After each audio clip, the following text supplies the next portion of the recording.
자, 8과 보도록 합니다. 부활에 대해서 가르쳐 주세요. 부활에 대해서 가르쳐 주세요입니다.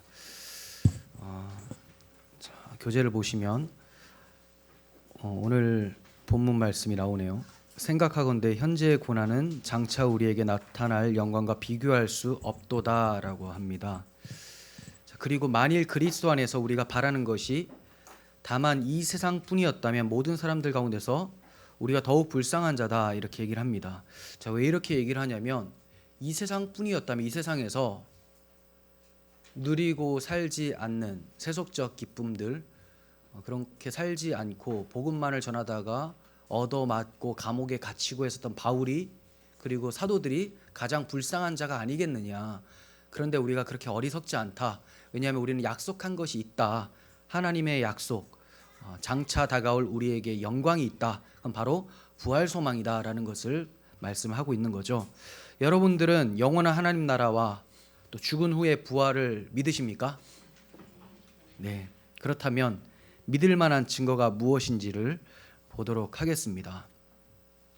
사실 기독교에서 부활이 없다라고 말하는 사람을 보기가 쉽지 않을 것 같죠. 여러분들 주변에 교회 다니는데 부활 없지라고 하면 너 교회 다닌다며 이렇게 얘기할 수가 있겠잖아요. 그런데 성도들 중에서는 거의 없는데 목사님들 중에서는 좀 있어요. 이상하죠. 왜 그러냐? 신학의 문제인데요. 자유주의 신학이 들어와서 이제 그러한 것들로 배우게 되면 이 부활이라는 것을 내적 부활, 우리 안에서 뭐 깨달아진 것, 거듭난 것 이것으로 대체하려고 하는 그런 신학이 있습니다. 그런데 이제 이미 많은 교인들이 육체의 부활을 다 믿고 있기 때문에 직접적으로 나는 육체의 부활을 안 믿습니다라고 말하면 사람들이 다 사라질까 봐 그렇게 담대하게 말은 못하고 자기만 그렇게 가지고 부활은 그냥 우리 안에서 일어난 일이지 이렇게 얘기하는 사람들이 꽤 있습니다. 네. 자, 그러면 이 부활이라는 것이 언제부터 이러한 공격을 받았나? 옛날부터 예수님 당시 때부터 이 부활은 계속 공격의 대상이 됐어요. 왜 그러냐면 예수님이 육체로 부활하신 것을 인정을 하게 되면 그분이 하나님의 아들이란 것이 입증이 되기 때문에 끊임없이 반대하는 세력도 있었던 것이죠. 자, 성경은 어떻게 부활에 대해서 얘기를 하는지 우리 95번부터 봅니다. 여러분 잘 아시는 말씀 마태복음 16장 21절에서 주님께서 베드로의 신앙 고백을 들으신 후에 말씀해 주시는 것이 내가 많은 고난을 받고 죽임을 당하고 3일에 살아나야 할 것을 제자들에게 나타내셨다 이렇게 말씀하시죠. 제자들에게 비로소 나타내셨는데 십자가 죽음만 말씀하신 것이 아니라 부활도 같이 말씀하셨다라는 거예요. 살아나야 될 것. 왜 그러냐? 죽음만 말씀하시면 제자들이 실족하겠죠. 근데 살아난다는 거예요. 마찬가지입니다. 이 부활 신앙이라는 것은 우리 기독교에게 소망을 가져다 주고 용기를 가져다 주고 제가 오전에 말씀을 드렸지만 이 고난이 찾아왔을 때 언급했던 말씀들은 다 부활과 관련이 돼 있었잖아요. 이와 같이 부활이 없다면 우리가 소망 가지고 살 수가 없어요. 용기를 얻을 수가 없습니다. 그래서 예수님이 나 죽지만 걱정하지 마라 살아난다 이렇게 말씀하신 거죠. 부활은 예수님이 하나님의 아들이라는 증거를 나타냅니다. 그 요한복음 2장 18절 한번 볼까요? 요한복음 2장 18절 한번 찾아보세요. 요한복음 2장 18절.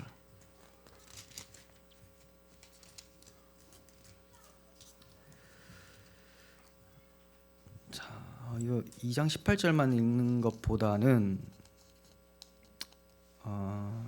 18절, 19절 그리고 22절까지 봅니다. 자, 이에 유대인들이 대답하여 예수께 말하기를 내가 이런 일을 행하니 무슨 표적을 우리에게 보이겠느냐.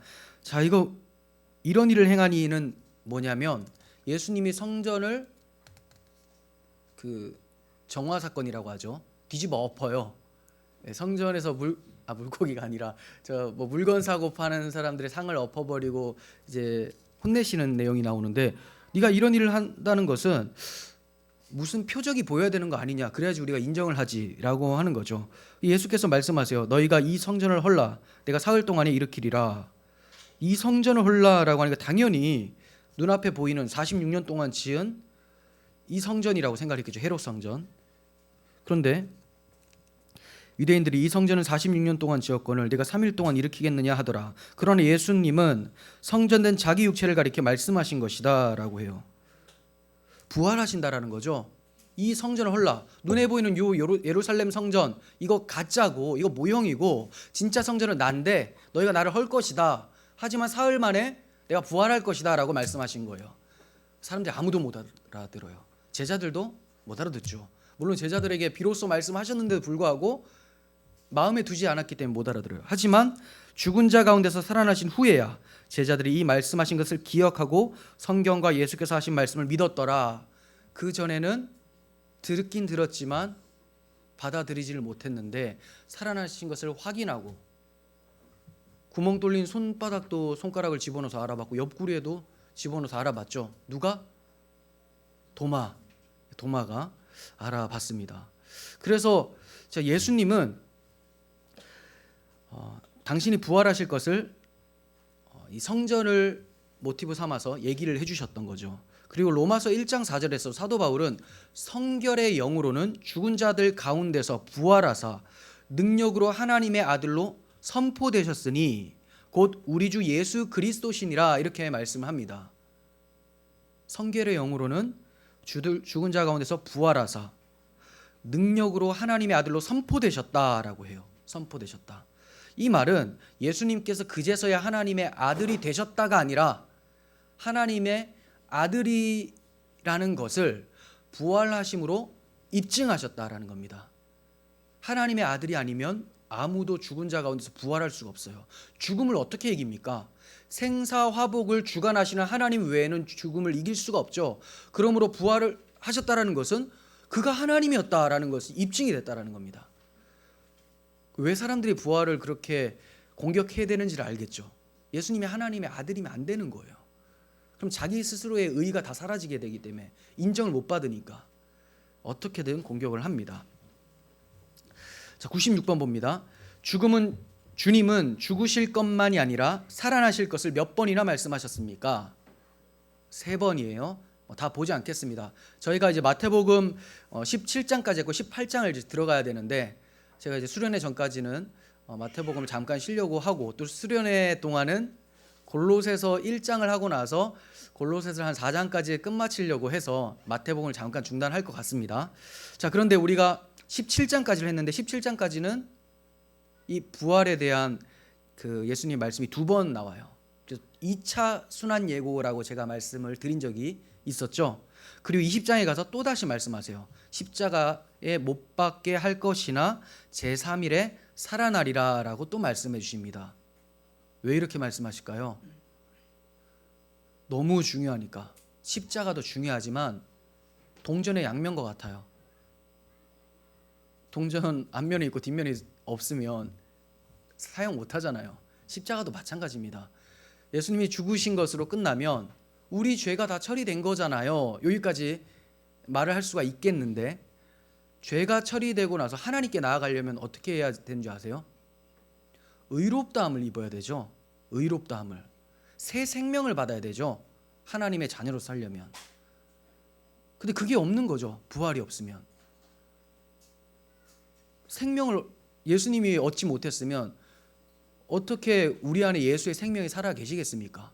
예수님이 부활하시고 승천하시면서 당신의 영이신 성령님을 보내주셔서 우리 가운데 그리스도의 생명이 싹 트는데 그 예수님의 부활이 없다면 우리에게 예수의 생명이 없고 예수의 의가 없고 그리함으로 하나님께 나아갈 수도 없게 된다는 겁니다.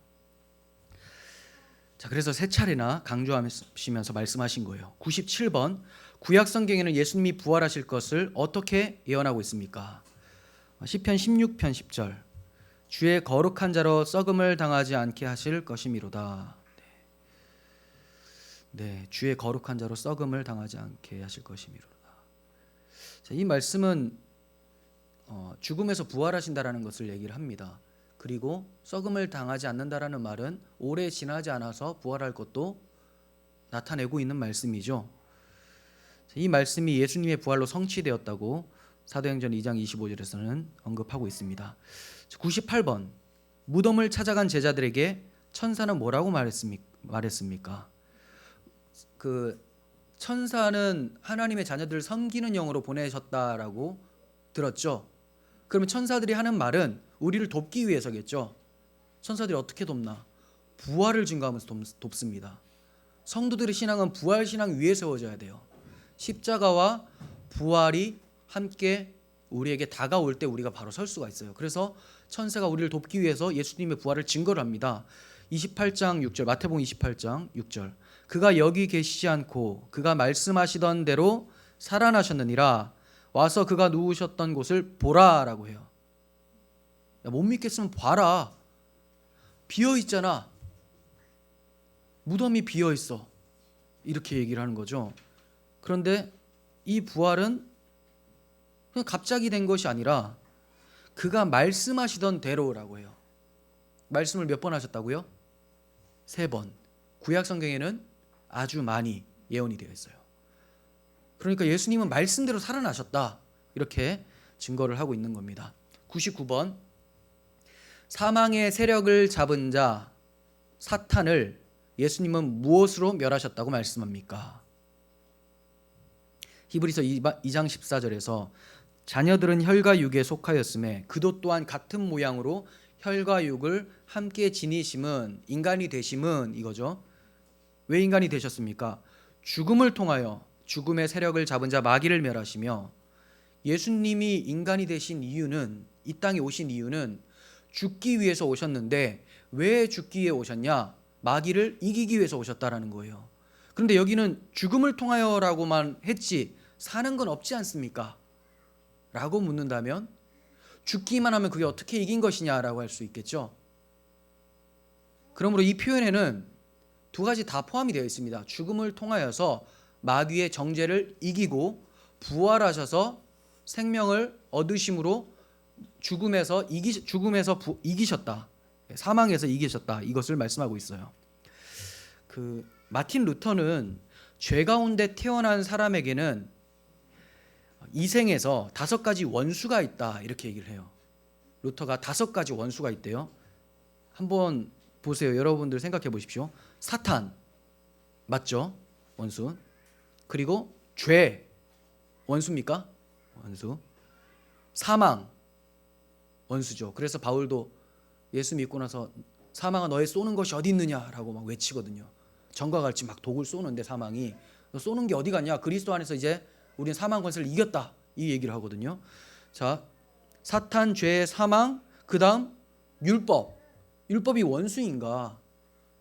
율법 자체는 원수가 아닌데 율법으로 뭐가 옵니까? 정죄가 오죠. 정죄. 그래서 율법은 철로역정 또 스포하면 예, 거기 율법산에 오르다가 돌판에 맞아 죽을 뻔한 게 계속 나오거든요. 막 그냥 공격을 합니다. 이 율법 다 지켜라. 어떻게 이걸 다 지킵니까? 뭐 그러고도 나에게 오려고 하느냐 막 해요. 어떻게든 이렇게 율법은 하나도 빠짐없이 다 지키게 해서 정죄를 해요. 심판을 한다는 거죠. 율법. 그리고 마지막 5번째가 하나님의 진노예요. 진노. 하나님의 진노가 죄인에게는 원수죠. 무섭습니다. 그런데 이 모든 것을 무엇으로 이기느냐? 부활로 이겼다는 겁니다. 사탄도 부활로 인해서 사라지게 되고 사망과 율법, 하나님의 진노, 죄 다 부활로 이기게 되는 거죠. 다시 살았다. 새로운 피조물이라는 거예요. 자, 이전에는 죄 가운데 있어서 죽어야 될 자들이 예수님의 부활로 인해서 우리가 새롭게 됐다. 새 창조가 일어났다. 에덴 동산에 이런 아까 5가지가 없잖아요. 물론 마귀가 있죠. 하지만 마귀가 유혹하기 전 상태를 얘기를 합니다. 회복되고 나서는 마귀도 사라지게 돼요. 이제 우리가 부활 승천해서 하나님 나라 가게 되면 마귀는 없습니다. 불못에 던져져서 없어요. 에덴 동산에는 있고, 왜냐? 하나님의 최종 목적이 에덴 동산이 아니었기 때문이죠. 하나님의 사랑을 나타내 보이시기 위해서 마귀도 사용하셔서 자기 아들을 십자가에 내어주심으로 구원하시는 이 사랑의 하나님이라는 걸 나타내시기 위해서 마귀도 사용하신 거죠. 그래서 마지막 그 나라에 가면 이제 완성된 그 나라에는 이 5가지가 없습니다. 이것이 바로 그리스도의 부활로 다 이루어지게 된 것이죠. 100번 바울은 부활에 대해서 무엇이라고 변증합니까? 그리스도께서 죽은 자 가운데서 다시 살아나셨다 전파되었거늘 너희 중에 어떤 사람들은 어찌하여 죽은 자 가운데서 부활이 없다 하느냐. 그때도 이런 사람이 있었어요. 만일 죽은 자의 부활이 없으면 그리스도도 다시 살아나지 못하셨으리라. 죽은 자의 부활이 없으면 왜 살아나셨겠습니까?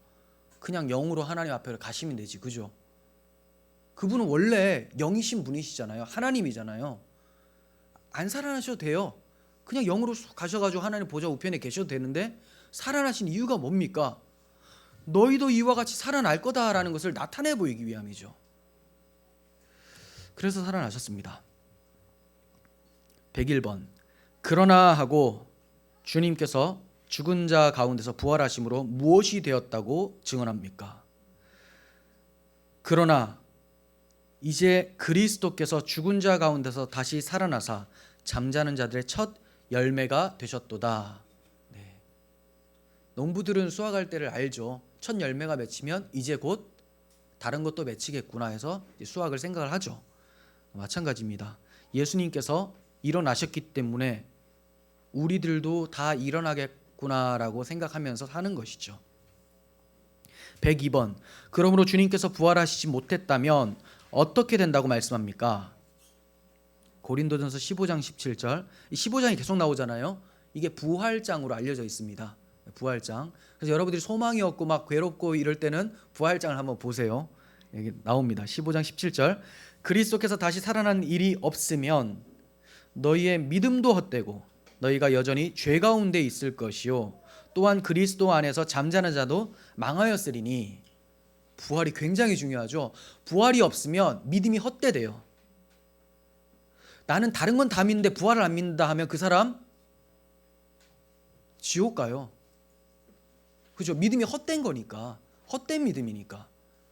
십자가의 복음, 구원은 부활로 완성이 됩니다. 부활까지예요. 부활까지.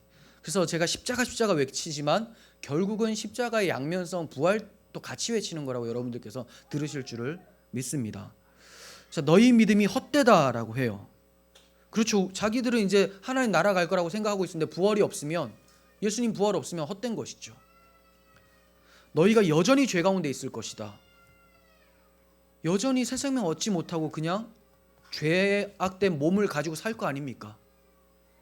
이전 것은 주님이 가져가셔서 죽으셨다고 해도 또다시 그 죄를 짓는데 이 몸 어떡합니까? 주님이 그때마다 계속 죽으실 수도 없고, 그렇죠? 여전히 죄 가운데 있다는 거죠. 그리고 그리스도 안에서 잠자는 자도 망하였으리라. 이 말씀은 아브라함과 같은 사람들, 주님이 오시지 않으셨지만 구약 시대에 주님이 오실 것을 미리 믿음으로 내어다 보면서 믿었던 사람들 있죠. 약속 가운데 잠들었던 사람들, 그리고 초대교회에 이미 지금 순교당한 사람들, 이 사람들도 다 망했던 거다. 이거 주님의 부활이 없으면 끝이야. 끝. 뭐 다시 만나고 이런 거 없어. 이렇게 얘기를 하는 거죠. 제가 이렇게 좀 격양이 돼 있냐면 부활을 워낙 무너뜨리려고 하는 사람들이 많아서 그래요. 자유주의 신학은 부활을 인정하지 않습니다. 그래서 이 부활 신앙을 잘 지켜야 돼요. 그리고 저희가 따로 부활절 안 하지 않습니까? 그래서 이런 주제가 딱 있을 때 좀 얘기를 하는 거니까 이해해 주시길 바랍니다. 그리고 부활은요, 성도들의 믿음을 세워줍니다. 베드로전서 1장 21절 한번 봅니다. 베드로전서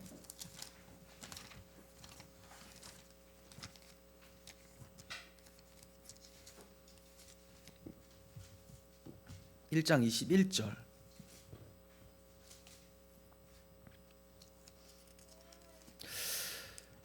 너희는 그를 죽은 자 가운데서 살리시고 영광을 주신 하나님을 그리스도로 말미암아 믿는 자니 너희 믿음과 소망이 하나님께 있게 하셨느니라. 이렇게 말씀하죠.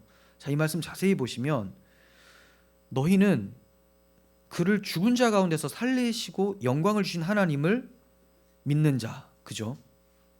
하나님을 믿는 자다. 어떤 하나님? 부활의 하나님을 믿는 자다라고 해요. 그러니까 그리스도의 죽음에 의해서 너희들의 믿음이 흔들리는 것이 아니라 부활로 인해서 우리의 믿음이 견고하게 서고 있다, 이렇게 얘기를 하는 거죠. 믿음 아래에서 우리를 지켜주는 하나님의 권능이 부활에서 나타났다. 너희들 이거 알지 않느냐? 이 부활의 하나님 믿지 않느냐라는 거예요. 그래서 예수님의 부활이 없었다면 제자들이 굉장히 근심에 빠졌을 거예요. 그 부활하신 예수님을 만나기 전에 베드로의 상태가 어땠습니까? 다시 물고기 잡으러 가죠. 사람 낚는 어부로 불러주셨더니 십자가까지만 보고 그냥 실족해서 물고기한테 갔는데 하나님이 다시 양을 치라 하면서 불러주시는 거예요.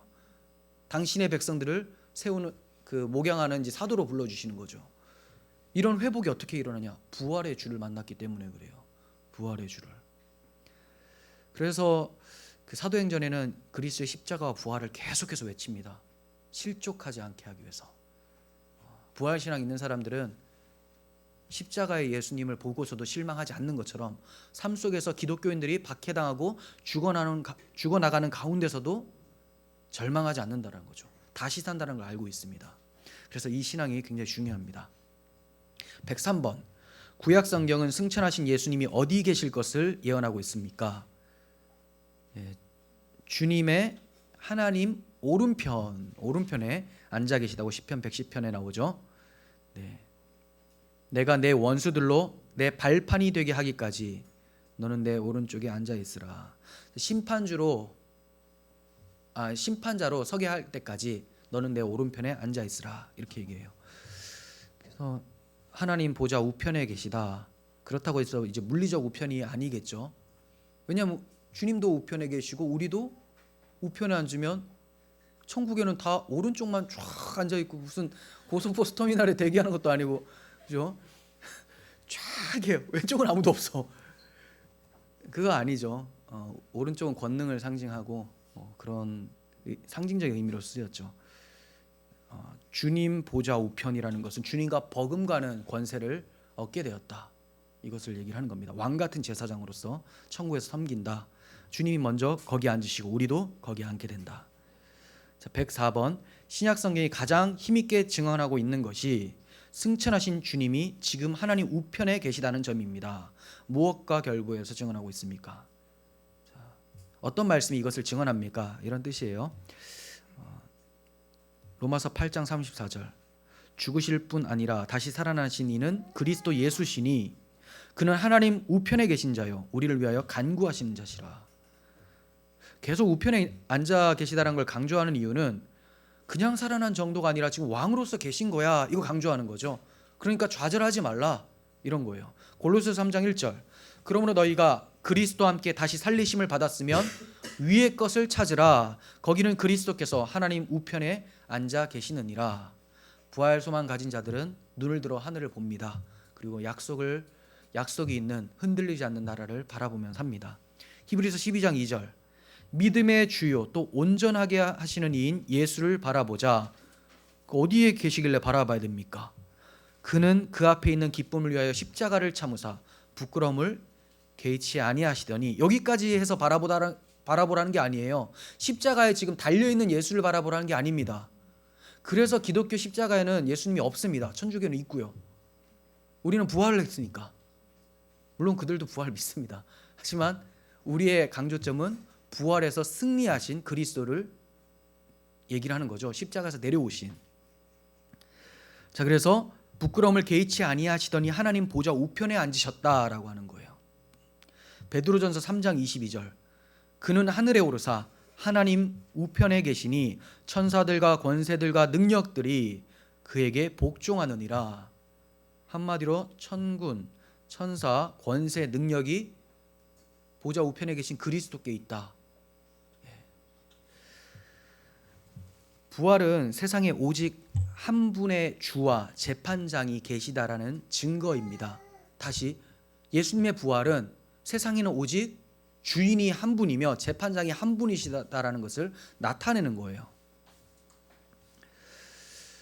성경은 그리스도가 부활하셨을 뿐 아니라 하나님이 그를 모든 피조물의 주와 재판장으로 높이셨다라고 가르칩니다.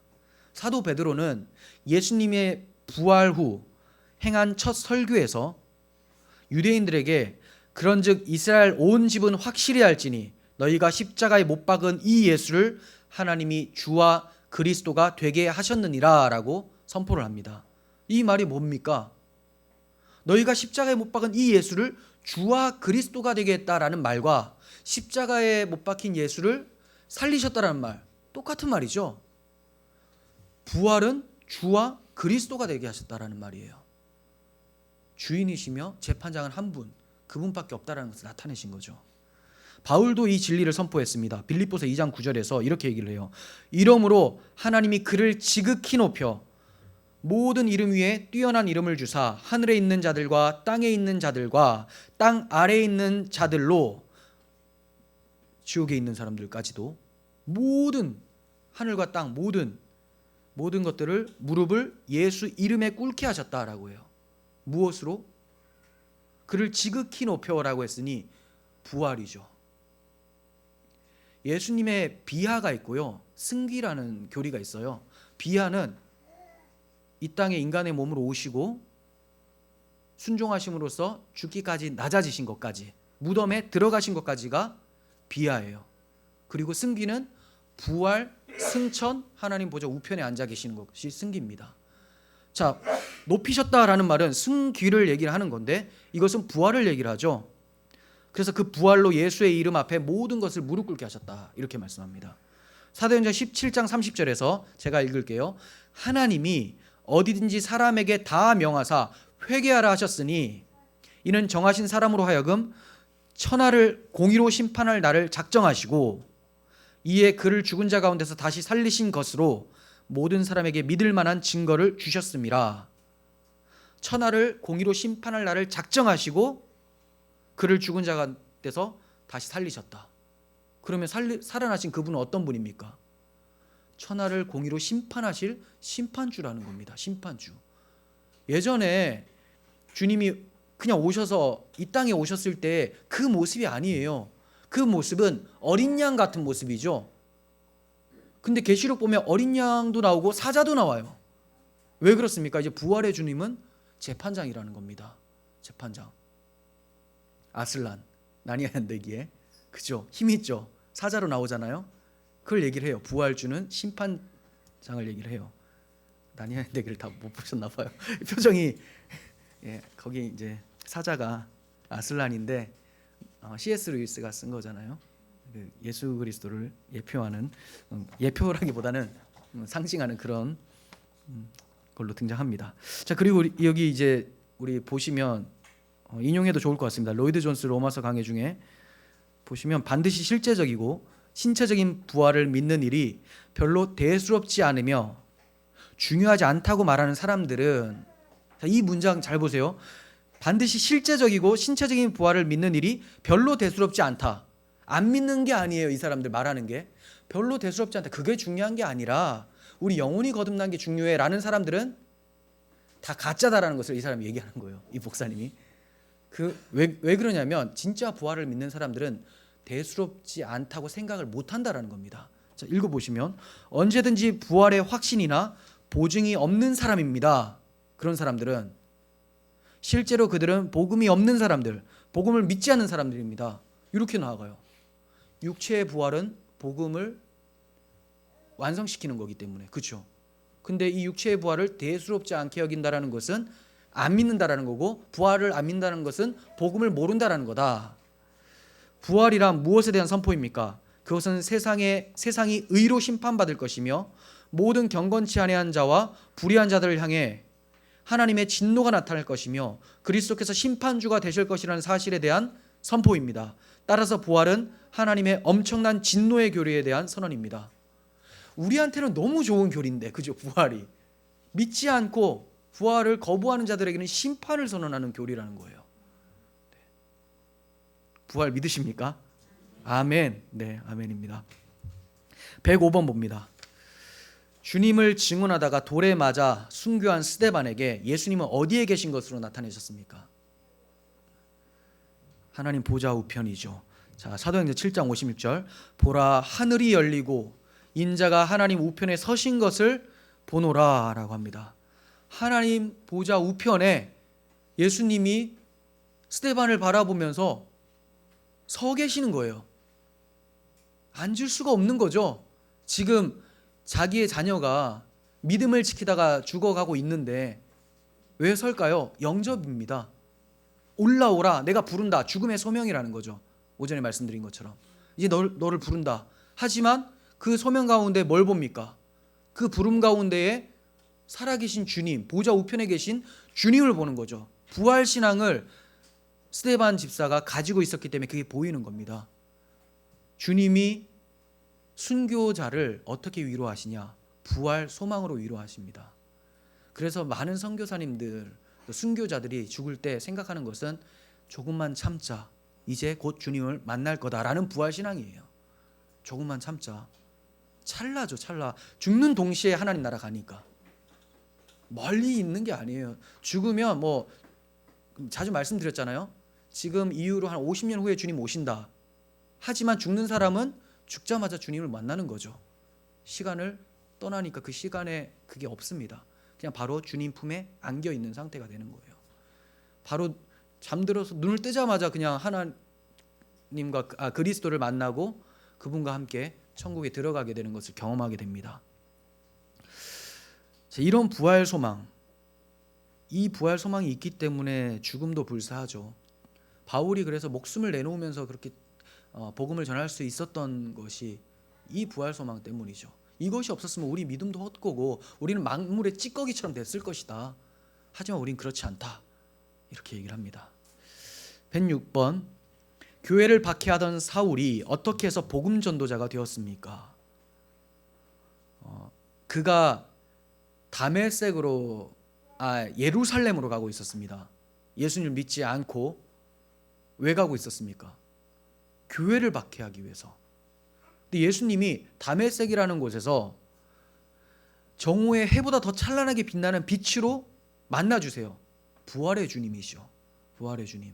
물론 육체로 만난 게 아니에요. 근데 부활하셔서 지금 살아계시잖아요. 지금도 살아계세요. 지금도 우리 보고 계시잖아요. 이 주님이 만나주셨어요. 그러니까 승천하신 주님을 만났다 이렇게 표현 안 하고 부활의 주를 만났다는 거예요. 부활하셔서 계속 살아계시니까. 이 부활의 주를 사도 바울이 딱 만나요. 그때부터 눈이 멀기 시작합니다. 지금까지는 봉사였다라는 거죠. 그렇지만 그 아나니아인가요? 찾아갔더니 그를 통하여서 이제 눈에 비늘 같은 것이 벗겨지고 성경을 보니까 이제 부활의 주가 보이는 거죠. 성경이 다 예수 그리스도에 대한 내용이라는 것을 알게 돼요. 그리고 목숨을 내놓으면서까지 복음을 전파합니다. 부활의 주를 전파합니다. 107번, 요한복음 14장은 주님께서 십자가 달리시기 전날 밤에 제자들에게 하신 말씀입니다. 무엇이라고 말씀합니까? 요한복음 14장 2절, 내 아버지 집에 거할 곳이 많도다. 그렇지 않으면 너희에게 일렀으리라. 내가 너희를 위하여 거처를 예비하러 가노니. 자, 말씀을 보시면 내 아버지의 집에 거할 곳이 많다라는 것은 천국입니다. 천국. 앞으로 이제 우리가 가게 될 하나님 나라는 거할 곳이 많다. 그래서 뭐 숫자가 많든 적든 다 들어갈 수 있다. 그렇지 않으면 내가 너희들에게 말했겠지. 야, 어차피 너 뭐다. 제한이 있어. 이렇게. 근데 그게 거할 곳이 많아요. 내가 너희를 위하여 거처를 예비하러 간다라는 것은 뭐냐? 하늘나라에 올라가서 그 집 짓는다라는 게 아니에요. 거기에 거할 곳이 많은데 하나님 나라, 완성된 하나님 나라는 거할 곳이 많은데 여기에 들어갈 수 있도록 너희들을 성전 삼아 주겠다라는 겁니다. 그래서 너희들에게 그 하나님 나라 이 거처에 들어갈 수 있도록 죄를 사하여 주고 새 생명을 주고 의롭다함을 얻게 해서 성령이 거기 그들 가운데 내주하셔서 그 거처에 들어갈 수 있도록 준비하러 간다. 이런 거예요. 그러니까 지금 천국 가서 집 지으러 가신다가 아니라 천국에는 그 집이 많은데 너희들이 지금 들어올 수 있는 상태가 아니다. 그래서 내가 들어올 수 있는 상태로 만들겠다. 어떻게? 성령으로 그들을 변화시키겠다는 거죠. 네, 그러니까 이 말씀은 두 가지를 다 얘기하는 거예요. 하늘의 천국과 그리고 땅의 우리 마음의 성령의 내주하심과 충만함으로 바꾸어 내시는 사역을 얘기를 합니다. 108번. 그러므로 우리의 장막집이 무너지면, 장막집은 이 몸이에요. 장막집이 무너지면 죽은 후에 무엇이 있다고 말씀합니까? 고린도서 5장 1절. 만일 땅에 있는 우리 장막집이 무너지면 하나님께서 지으신 집, 곧 손으로 지은 것이 아니요 하늘에 있는 영원한 집이 우리에게 있는 줄 아느니라. 아멘입니까? 땅에 있는 장막집이 무너지면, 이 육체에 무너지면 하나님께서 지으신 집, 하나님이 지으셨으니 무너지지 않겠죠. 하나님이 지으신 집 하면서 생각나는 9절, 사무엘하 7장 11절부터 다윗에게 준 다윗 언약입니다. 내가 너 그 사사의 갑자기 생각이 시작이 돼야 되는데, 내가 사사에게 명령하여 내 백성 이스라엘을 다스리던 때와 같이 아니하게 하고 너를 모든 원수에게서 벗어나 편히 쉬게 하리라. 그리고 내가 너를 위하여 집을 짓고, 이렇게 말씀합니다. 너를 위하여 집을 짓고, 즉 이것은 1차적으로는 솔로몬 궁전이었잖아요. 솔로몬을 통하여. 하지만 예수 그리스도를 통하여서 세워질 성전, 예수님이 이 성전을 허물라라고 했잖아요. 그리고 사흘 만에 일으키는 그 성전, 주님의 부활과 그 부활에 참여한 우리 모두가 하나님이 지은 집입니다. 이 집은 우리 마음 가운데 있죠. 근데 이게 결국은 이 장막집을 벗으면 어디로 가게 됩니까? 완성된 하나님 나라, 거기에 들어가게 돼서 결코 흔들리지 않는 나라가, 진동치 않는 나라가 되게 하신다라는 거예요. 장황하게 설명했지만 이해되시죠? 막 생각나는 구절 막 그냥 얘기를 했는데 이해하실 거라고 생각이 됩니다. 그래서 그 하늘에 있는 영원한 집이 우리에게 있는 줄을 아느니라라고 합니다. 이거는 있다라고 하는 게 아니라 안다. 근데 너희들 자주 잊고 있잖아. 그러니까 내가 다시 얘기해 주는 거. 너희들 아는 것처럼 자, 다시 생각해 보자. 우리 죽어도 하나님 나라에 있잖아. 이 얘기를 하고 있는 것입니다. 그것이 어떻게 가능해졌냐? 우리 주님께서 죽음을 이기고 부활하셔서 승리하셨기 때문에 가능한 것입니다. 이런 부활 소망을 가지고 하나님을 찬송하며 살아갈 수 있는 우리들이 되었으면 좋겠습니다. 네, 기도하겠습니다. 하나님 아버지, 무덤에서 승리케 하신 그리스도의 부활을 찬양합니다. 이 부활이 주님을 위한 것이 아닌 우리들을 위한 것임을 저희는 압니다. 주님 홀로 하나님 우편에 가셔도 되지만 우리에게 부활 소망으로 함께 하나님 보좌 우편에 앉으실 것을 주시기 위해서 살아나셨음을 믿습니다. 어떠한 상황이 찾아와도 이 부활에 대한 믿음 훼손되지 아니하고 잘 지켜서 소망 중에 주님 나라 가게 하여 주옵소서. 예수님의 이름으로 기도합니다. 아멘.